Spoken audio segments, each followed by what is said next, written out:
పంటలు వండాలంటే నీళ్లు మంచిగా ఉండాలి. నీళ్లు మంచిగా ఉండాలంటే కాలువలు సరిగ్గా పారాలి.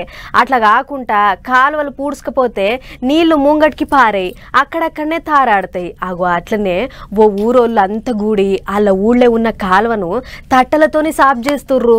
అది కూడా పెద్ద పండుగ లెక్క. మరి తట్టలు పట్టుకొని కాలువ సాఫ్ చేస్తున్న ఊరోళ్ళ పండుగ ఏందో, వాళ్ళక్కడ ఏం దొరుకుతున్నాయో మనం కూడా ఒకసారి చూసేద్దాం పారి.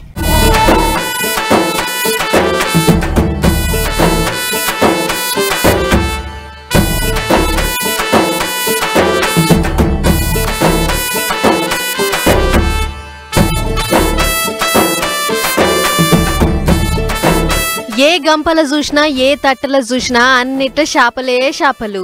ఇగో గీ తమ్ముడైతే చూస్తే చిన్నగున్నాడు గాని పెద్ద చేపనే పట్టిండు. గిట్ల పొల్లగాన్లు పెద్దోళ్ళు అని తేడా ఏం లేదు. ఊరోళ్ళంతా నపరో దిక్కు తగిలి కాల్వలకు దిగుతూనే ఉన్నారు. అటు ఇటు పునుకులాడి ఏదో చేప పడతనే ఉన్నారు. జమ్మూ కాశ్మీర్ రాష్ట్రంలో ఉన్న అనంత్ నాగ్ దిక్క అయ్యింది గీ ముచ్చట.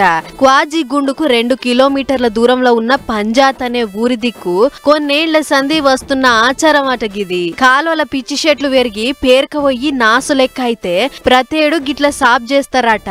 అందుకే ఎప్పట్లెక్కనే ఊరంతా గూడి గంపలు తట్టలు అందుకొని నీళ్ళకు దిగుతూర్రు. గంపలను నీళ్ళ దేవుకుంటా పోతే కాలువలున్న చెత్తంతా సాఫ్ అవుతుందట. అట్లనే నీళ్ళలున్న చేపలు కూడా దొరుకుతాయట.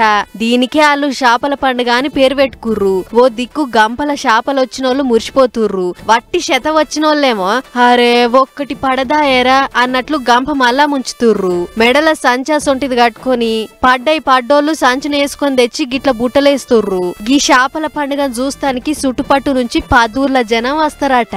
ఏం తక్కువ 500 మంది దాకా కాలువలకు దిగి సాఫ్ చేసుకుంటే చేపలు పట్టుకుంటారట. చూస్తుంటే ఊరంతా ఈడనే ఉన్నట్లుంది. అయితే గిట్ల వేస్తే నీళ్లు మంచిగా పారి పంటలు కూడా మంచిగా పండుతాయని వాళ్ళ నమ్మకం అట.